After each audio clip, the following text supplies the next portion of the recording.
Fala isso pro eleitor que não Pois é, mas tinha um clima de antipetista radical. Ô, Joel, Peraí, gente, rapidinho. Lula fez o discurso de abertura, deve passar a palavra ao vice-presidente e também ministro Geraldo Alckmin.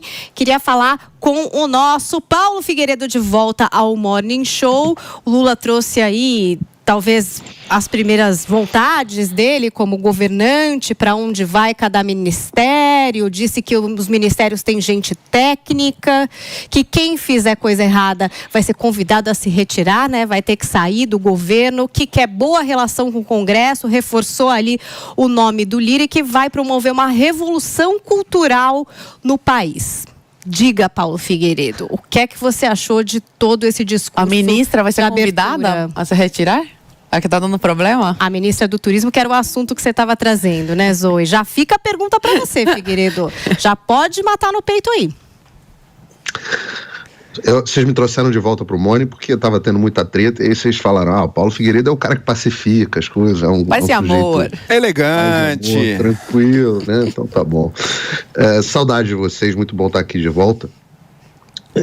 Esses dois assuntos que nós estávamos tratando aqui, tanto a questão da ministra do Turismo, quanto a questão agora dessa reunião ministerial, eles têm mais ou menos a mesma natureza, né? A natureza da volta da indicação meramente política para os ministérios.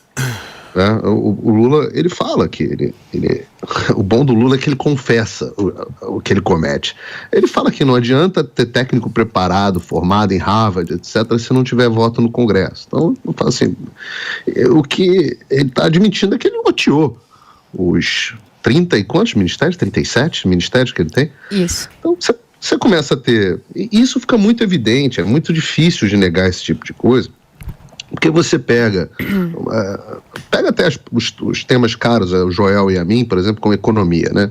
Você tinha o Paulo Guedes, que era um dos maiores economistas do Brasil, como ministro da Economia. Agora você tem, dentro do Ministério da Economia, ele foi desmembrado de volta em Fazenda e Planejamento. Na Fazenda, você tem um semi-analfabeto que mal consegue nem concatenar suas próprias ideias, um sujeito que admite que não sabe nada de economia, que fez um cursinho, que colou, que confunde CVM com CMN, um sujeito que não sabe nada do funcionamento da economia como um todo. E você tem a Simone Tebet, que é uma advogada, que também não entende nada de economia. E esse caminho, ministra do Turismo, o que ministro do Turismo entende de turismo? Não tem nada. Pegou alguém lá da política do Rio de Janeiro para satisfazer lá os interesses políticos, pegou alguém qualquer, uma pessoa qualquer da política do Rio de Janeiro, e eu sempre digo para vocês que vocês em São Paulo que gostam de votar em cara engomadinho, de pullover, não sei o quê, com suéter e tudo mais, lá no Rio a gente vota mesmo em miliciano, é esse tipo de coisa que acontece por lá, miliciano, pastor, essas coisas. O Rio de Janeiro a política é diferente, então você acaba vindo um nome desses, e você continua, você pega assim, Camilo Santana, ele está exaltando Camilo Santana entende de educação? Camilo Santana foi professor da FATEC Cariri, sei lá quando. O que ele entende de educação? Depois disso ele foi servidor do IBAMA, secretário de Desenvolvimento Agrário. O cara não tem nada de educação, absolutamente nada. Foi professor da FATEC Cariri, é essa a qualificação do cara? Não estou falando. Veja, entre ser professor da FATEC Cariri e ser especialista em Harvard, tem um abismo aí gigantesco. E não é só nisso. Né? Não é só no Ministério da Fazenda que não entende de Fazenda, do Planejamento que não entende de Planejamento, a ministra da Saúde, que eles exigiam que fosse sempre um médico, etc. Botar uma socióloga. Uma militante, militava medidas sanitárias na Fiocruz. O Ministério da Ciência e Tecnologia é um astronauta, é um pesquisador? Não. A pessoa não tem nada de ciência e tecnologia. O comunista não tem nada do assunto. A pessoa não tem nada. O ministro da Defesa. O que o ministro da Defesa entende de defesa? Absolutamente nada. O cara nunca fez um cursinho de... Nunca viu um vídeo Hoje no Mundo Militar. Sabe nada de Ministério da Defesa. Né? Ministério do Trabalho. O ministro do Trabalho não tem um emprego desde a década de 80. Era sindicalista na década de 80. De lá para cá é sempre político. O ministro dos Portos e Aeroportos nunca trabalhou com portos e aeroportos, sabe nada. A única coisa que ele sabe do aeroporto é onde é a sala VIP de Guarulhos e do aeroporto de Brasília. Sabe nada. E não dá para negar esse tipo de coisa. Mas são fatos. O currículo dos sujeitos é muito ruim. E por que demorou? Por que o país ficou esse tempo todo de discussão, de transição? Né? O país deu um cheque em branco para o Lula. A turma do mercado financeiro, os liberais, tem que caçoar dessa gente. Tem que caçoar, é a hora de virar para eles e falar, faz o L, desgraçado. Vocês não disseram que o Lula ia restabelecer? Pô, vocês esperavam Henrique Meirelles e acabaram com Haddad. É isso que... vocês são tão estúpidos que vocês imaginavam que iam ter uma economia lá, Armínio Fraga, terminaram com Simone Tebet. É isso, está no momento de reconhecer a desgraça que vocês enfiaram o país. A turma do ódio ao Bolsonaro, a turma do precisamos tirar esse tirano do poder. E agora tem um governo que já começa fazendo uma caça às bruxas, perseguições, cria um órgão interno dentro da AGU para combater desinformação, seja lá o que for isso. Esse é o democrata. Esse é o democrata maravilhoso. Democrata com gente desqualificada, com a economia indo pro buraco rapidamente, a Bolsa perdendo R$500 bilhão em sei lá, quantos dias nós temos de governo? Então faz o L. Olha a reunião ministerial. Isso foi uma reunião ministerial, isso foi um discurso. Isso foi um discurso de palanque. Repleto de gente desqualificada. Você olha essa mesa ministerial, parece que você entrou, parece aquela cena de Star Wars, sabe, que você entra no barzinho, aí tem os caras tocando flautinha, pum, pum, pum, pum, pum, pum, pum, pum, um bando de gente esquisita, um bando de gente desqualificada. Esse é o ministério do Lula, o barzinho do Star Wars. Gente, 10h31. Aqui no nosso Morning Show, a gente segue comentando esse discurso do Lula na abertura da primeira reunião ministerial, inclusive agora já em sinal fechado, né? Segue a reunião acontecendo, discursou Lula, também discursou Geraldo Alckmin, eles estão ali reunidos. O Paulo Figueiredo trouxe ponto a ponto aí o que ele entende de que não é um ministério técnico, é um ministério para atender aí necessidades políticas. Quero saber como que você vê isso, Joel.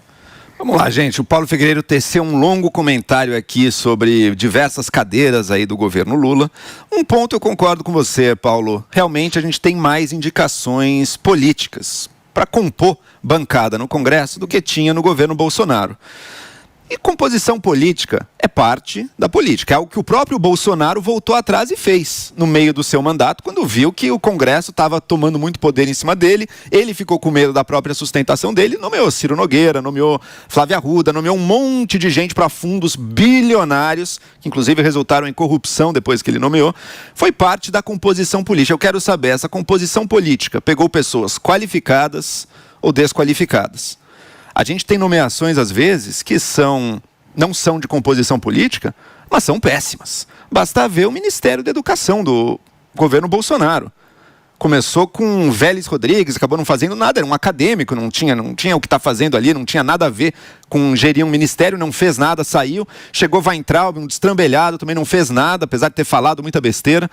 Então eu quero saber, nas nomeações do Lula, quem que tem algum potencial, quem que pode fazer um bom trabalho e quem está ali de maneira mais espúria, que é só fruto da união, da composição política. Daniela do Vaguinho, vamos lembrar, hein?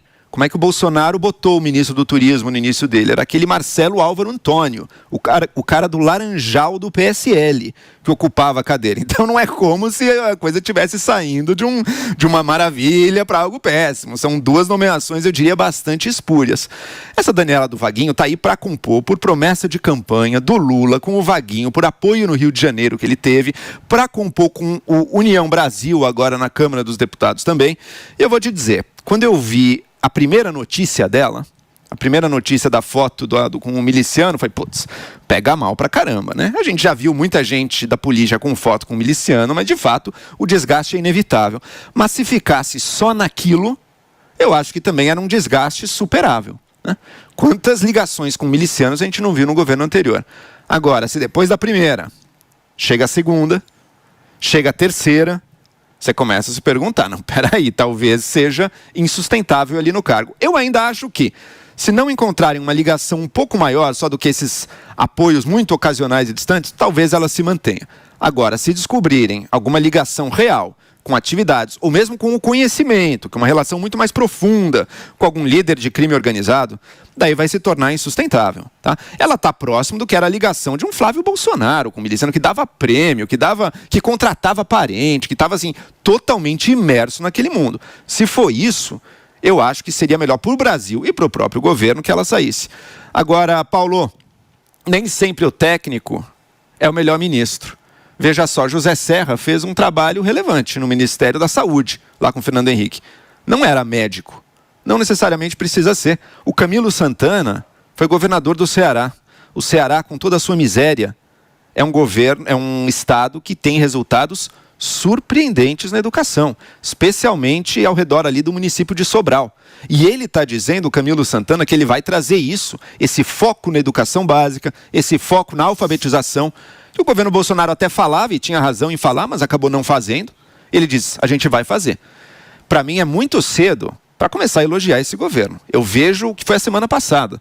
Uma semana de uma fala mais desencontrada que a outra. Ninguém parece saber direito a direção que vai. Acho que o governo sentiu, inclusive, por isso que o Lula marcou essa reunião para dar uma baixada nos ânimos, para segurar um pouco as rédeas. São 37 ministros. Como é que se administra isso? Tá? O pessoal critica muito o número de ministérios, achando que aumenta muito o custo para o governo, né? Como se o governo vai gastar muito mais. Mas ministério não necessariamente aumenta o custo. Mas ele aumenta aí sim a dificuldade de gerenciar esse número de pessoas. E gera corrupção. E de fiscalizar, Zoe, tem razão, de fiscalizar também. Com 37 ali é muito mais fácil que num deles, num gabinete ali, aconteçam coisas que ninguém esteja vendo e vai descobrir depois e podem ser coisas graves. Então o Lula está se havendo com o risco que é para o próprio governo dele ter fatiado tanto o governo brasileiro para compor com diversos partidos. Vamos ver o que eles vão fazer agora. O Lula está tentando botar as rédeas da situação. Eu posso dizer com toda tranquilidade, eu nunca fui muito otimista com relação à economia, mesmo antes da eleição, mesmo depois da vitória dele. Sigo agora bastante cético, embora eu veja também, surpreendentemente, bom, Alckmin e Tebet não me surpreendem que tenham a prioridade correta. Agora, quando eu vejo o próprio Haddad falando algumas coisas na prioridade correta, eu falo, poxa, será que o governo pode não ser esse desastre todo? Eu só vou acreditar se eles de fato fizerem as coisas relevantes. Fizerem uma reforma tributária. Se eles realmente conseguirem fazer com que haja mais parcerias público-privadas resolvendo problemas de saneamento, de infraestrutura por esse Brasil, como o Haddad diz que quer fazer. Se eles de fato conseguirem equilíbrio das contas públicas. Como fez o governo anterior, o marco do saneamento. O marco do saneamento foi positivo. O marco do saneamento foi um ponto positivo, sim, do governo Bolsonaro, claro. Bom. Agora, ponto positivo, não tem a menor dúvida. O que eles estão dizendo é, tá bom, mas ele não abre muito espaço para as parcerias público-privadas. A gente quer alargar as possibilidades. Eu vou dizer... Falou que não vai ter privatização nenhuma. Se conseguirem, peraí, Paulo, se conseguirem, eu acho que vai ser um mérito. Também tô cético, vou concordar com você. Tô cético porque eu acho que o governo do PT... Eles dizem, não é que você tá cético. O governo do PT... Peraí, Paulo. O governo do PT, ele tem no seu DNA uma ideologia muito cabeça dura contra privatizações. Isso eu acho muito negativo. A privatização não é que é sempre boa também, não é nossa, sempre que privatizar é uma maravilha. Não é verdade. Tem casos do mundo até que a privatização voltam atrás porque deu tudo errado. Agora, ser contra elas por ideologia é besteira também. Sem analisar, né? Sem analisar, é uma cegueira ideológica. Então eu duvido que a gente vai ver privatizações nesse governo, o que eu acho uma pena. Porque eu acho que no setor de saneamento, muitas vezes a privatização pode ser uma boa solução. Eles estão dizendo, o Rui Costa, né, disse numa entrevista hoje que não é que são contra, não é bem assim. Mas eu duvido, eu vou pagar para ver. Agora, se tivermos parcerias público-privadas, essas são também outro jeito de solucionar problemas sociais que trazem investimento privado e que muitas vezes funcionam também. Tudo isso para dizer o quê? O governo começou de forma desastrada. Não tem a menor dúvida. Cada ministro falando uma coisa. O cara que falou, o ministro da Previdência, falar em contra-reforma da Previdência, se eles quiserem afundar o Brasil em 3 meses, é só seguir com isso aí. Mas isso aí afunda o Brasil. Palma, Joel. Agora o próprio... Contra a reforma da Previdência, contra a reforma trabalhista, contra as privatizações, acharam que iam ter na Fazenda, contra o teto de gastos. Vamos lá, Paulo. Uma coisa, Joel. mas uma coisa, Paulo... É cético. Beleza, Paulo. Mas uma coisa, Paulo, é ver o que é o PT. Veja o que era o PT nos anos 90 na oposição, o que foi o PT nos anos 2000, com Lula na presidência. Uma coisa é o partido na oposição, outra coisa é o partido mais pragmático, sabendo que algumas coisas são simplesmente inviáveis. Concordo. O posicionamento do PT como oposição radical, burríssimo. Aliás, quadros como Gleisi Hoffmann, péssimo. Aloysio Mercadante, que está no BNDES, péssimo. Agora, outros quadros, Rui Costa foi um governador pragmático. Haddad, estou surpreendido. Eu acho que o Haddad é alguém que sabe ouvir, que sabe conversar com pessoas, que sabe conversar com pessoas. Acabou com São Paulo. O Dória chegou com muita força aquele ano, Zoe. O Haddad fez corredores, o Haddad... Não, o governo Dória até... Houve até um reconhecimento que nas contas públicas, o Haddad entregou as contas públicas num estado ok aqui em São Paulo. Então, fala isso pro eleitor que não mas tinha um clima de antipetista radical. Joel, peraí, gente, rapidinho, só pra organizar aqui. Joel, outro dia eu tava vendo... Isso é exagero, né, Paulo? Você sabe que não é assim. Você conversa com o cara, você vê que o cara tem que ir sem o cara é burro, não sabe nada. Isso é exagero retórico, eu entendo. Eu entendo. Mas ele mesmo falou no vídeo que ele colava. Sobre a cola dele é importante citar. Ele dizia que colou do Alexandre Schwartzman. O próprio Alexandre Schwartzman veio a público falar, eu sigo ele, eu acho um dos grandes economistas brasileiros, ele falou, gente, isso é uma piada do Haddad ali na palestra, eu estudei com ele, eu sei como ele é, eu sei que ele é inteligente e tudo mais. Então ele não próprio Alexandre Schwartzman, Martins, quer ouvir um pouquinho? Vamos ouvir um pouquinho. Você sabe o que é a prova... vai lá, Zoe. Não, pode falar. É o vídeo, gente. Ele falou no vídeo. Eu sei, mas era uma piada. Era uma piada. Mas peraí, posso trazer um pouquinho? Os 3 meses de economia também são uma piada? Para passar na ANPEC, você sabe o que é a prova da ANPEC? A prova da ANPEC é das provas mais difíceis desse país. Ninguém estudando uns 3 meses consegue passar ali. Gente, eu quero trazer um ponto que eu até vi, Joel, acompanhando as suas redes, que era um ponto de crítica seu, e depois quero jogar para o Paulo Figueiredo. Você dizendo que, por exemplo, numa decisão do Haddad, ele gostaria que os impostos dos combustíveis já voltassem agora. Sim. E que isso teria sido vetado pelo Lula, porque entende que não é uma medida nada popular, então por pelo menos 60 dias e quem sabe até o final do ano. E aí fica essa imagem de que, ok, o Haddad pode ter ideias, ele pode falar ao mercado, que parece que não responde a ele, e essas coisas propositivas que você está falando, exatamente por saber que quem manda é o Lula. É isso, Paulo Figueiredo? É por isso que não adianta falar de parceria público-privada, de compromissos, quando o ministro determina alguma coisa e o Lula vai lá e veta por não ser uma medida popular? É isso? Por isso que o mercado não responde? Porque sabe que quem manda no final é o Lula mesmo e não o Haddad? A única coisa divertida em ver o Titanic afundar é você ver as pessoas, os chamados economistas liberais, que não acreditavam no que o PT dizia que ia fazer. Não é que o PT estava na oposição, o PT estava em campanha. Quando o PT fez a campanha de 2002, eles tiveram que fazer carta aos brasileiros e prometeram que iam respeitar o consenso de Washington, tripé macroeconômico, Mira Leitão batendo palma, nossa, como agora eles são responsáveis. Eles foram eleitos com a plataforma de que eles não seriam os aloprados que eles defenderam durante toda a sua vida. Né? Os aloprados, os destruidores econômicos que eles defenderam durante toda a sua vida. Porque naquele momento de 2002, o Brasil tinha acabado devido às reformas que o Fernando Henrique tinha feito, que salvaram o Brasil dos economistas heterodoxos do PMDB, que o Roberto Campos sempre escrevia. Quem é um pouco mais velho se lembra dos artigos do Roberto Campos no Globo e tudo mais, criticando os economistas heterodoxos do PMDB que enfiaram o Brasil no ciclo inflacionário que o país viveu, até o Plano Real e algumas outras reformas de privatização que o Fernando Henrique fez, apesar do garrote monetário, apesar do aumento da carga tributária. Existia um consenso naquele momento mundial, tal do consenso de Washington, de que certas noções macroeconômicas teriam que ser respeitadas. O PT foi eleito em 2002 com essa campanha. O PT de 2022, 20 anos depois, foi eleito com uma proposta completamente diferente. Eles avisaram que não fariam privatizações, que eram contra as privatizações, eles avisaram que eram contra tetos de gastos, eles avisaram que eram contra a reforma da Previdência, que a reforma da Previdência tinha sido um absurdo, eles avisaram que eram contra a reforma, a reforma trabalhista, eles avisaram tudo que eles iam fazer, avisaram tudo que eles estão fazendo, eles avisaram. E aí, os economistas liberais que ficavam brigando com o Bolsonaro, que foi o primeiro presidente que fez privatizações de forma assumida, queria ter privatizado mais, podia, fez a maior privatização dos últimos 20 anos no Brasil, no caso da Eletrobras, mas poderia ter feito mais, deveria até ter feito mais. Mas tinha um ministro da Fazenda, um ministro da Economia, no caso, absolutamente liberal, um dos economistas mais liberais do país, reconhecido, etc. E o pessoal, contra isso, por um nojinho estético, a forma como o Bolsonaro falava, apoiou essa desgraça que está aí. Então agora eu estou assistindo isso e estou virando para todos vocês e falando, faz o L, cara. Faz o L, foi isso que vocês defenderam. Abraça. Morre abraçado agora. Toca violino enquanto o Titanic afunda, pô. Porque é esse o caso.